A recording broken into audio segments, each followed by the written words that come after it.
औज़ुबिल्लाहि मिनश्शैतानिर्रजीम बिस्मिल्लाहिर्रहमानिर्रहीम। मैं हकीम हशमत हसन फ़ाज़िल तिब गुजरात आपकी खिदमत में हाज़िर हूँ। आज का टॉपिक है high blood pressure. Blood pressure दो तरह के हैं, मतलब एक हाई ब्लड प्रेशर है, एक लो ब्लड प्रेशर है। दोनों ही ख़तरनाक हैं, दोनों ही परेशान कुन हैं। और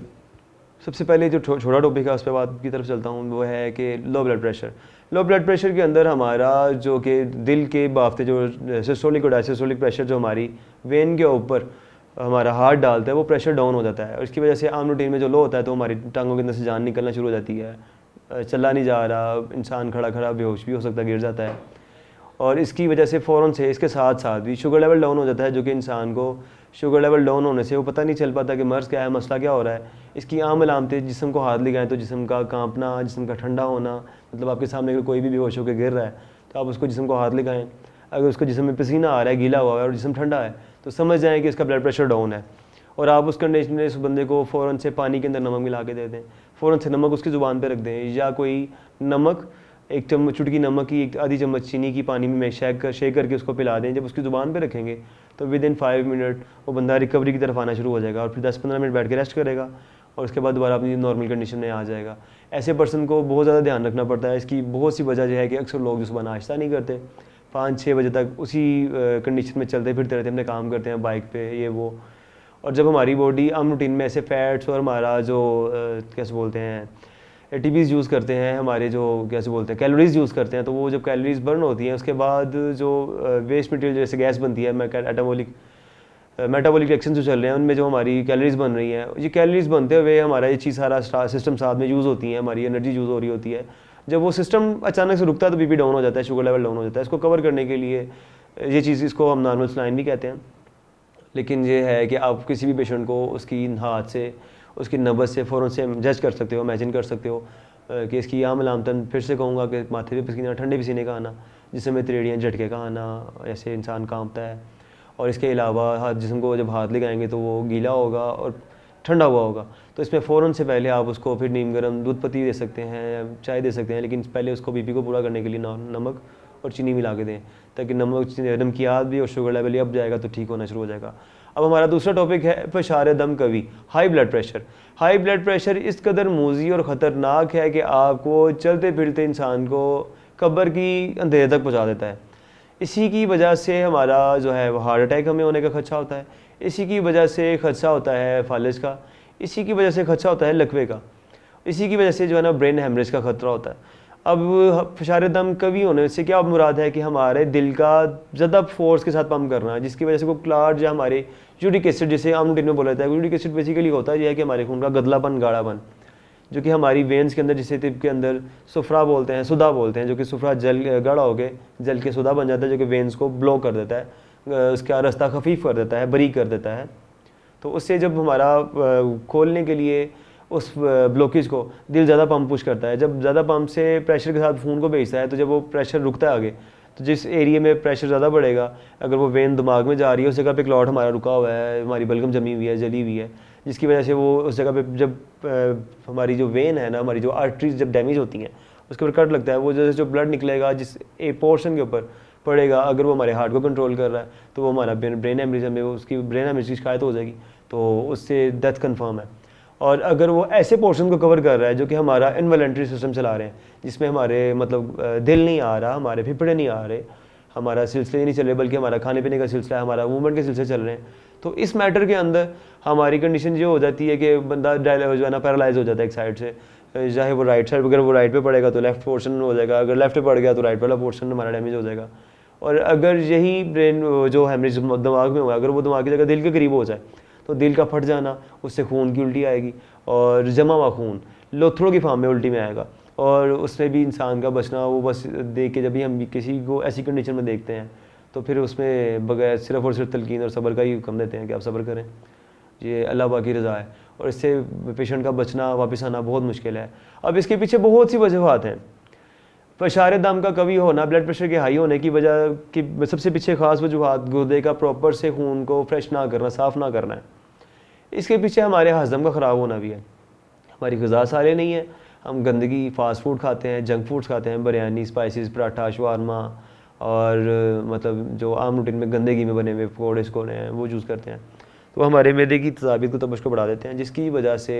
वो हमारा जो है, जब ज़ाहिरी बात है तेज़ स्पाइसेस यूज़ करेंगे तो हमारे को जिस तरह माथे पे पसीना आता है, हम खुद वो बड़ा एनर्जेटिक फील करते हैं, या एनर्जी ड्रिंक्स यूज़ करते हैं, तो वो हमारे डायरेक्टली जो है ना गुर्दों में प्रेशर करते हैं। वो हमारे खून जब फिल्टर नहीं हो पाता तो दोबारा वही प्रेशर, वही खून बार बार जो है ना वो गंदगी मूव करती है, तो हमारी वेन्स को ब्लॉक करती है। वेन को ब्लॉक होने की वजह से ब्लड प्रेशर जो वेन्स के ऊपर दिल प्रेशर क्रिएट करेगा, वो दोबारा वो डैमेज का, वो ब्लास्ट का, वो हेमरेज का, वो आर्टरी के फट जाने का जो है ना वजह बनेगी। और बाज़ लोगों में जब ये स्टार्टिंग पॉइंट पे जब स्पेशली हार्ट का अटैक बनता है, कुछ मतलब क्लॉट छोटा होगा, वो मूव कर जाएगा, अगर दोबारा वो मूव करता हुआ उसी जगह पे आके फिर फंस गया, फिर वो सेकंड जो है वो बन जाएगा, सेकंड हार्ट अटैक होगा। अगर वही क्लॉट किसी और जगह पे जाके फंस गया तो तीसरा हार्ट अटैक है। और दिल इतना प्रेशर क्रिएट कर देता है कि उसकी वेन्स बर्दाश्त नहीं कर पाती। जब तीसरा आता है तो उसके बाद फिर वो खुद को बचाना मुश्किल है। जब भी आप ऐसी कंडीशन फेस करें कि बैठे सुते आपको जो है ऐसा लगे कि सर आपका तीसरे आसमान पे है, सारा दुनिया कमरा घूम रहा है, आपको उल्टा सांस जो है ना वो फूली जा रहा है,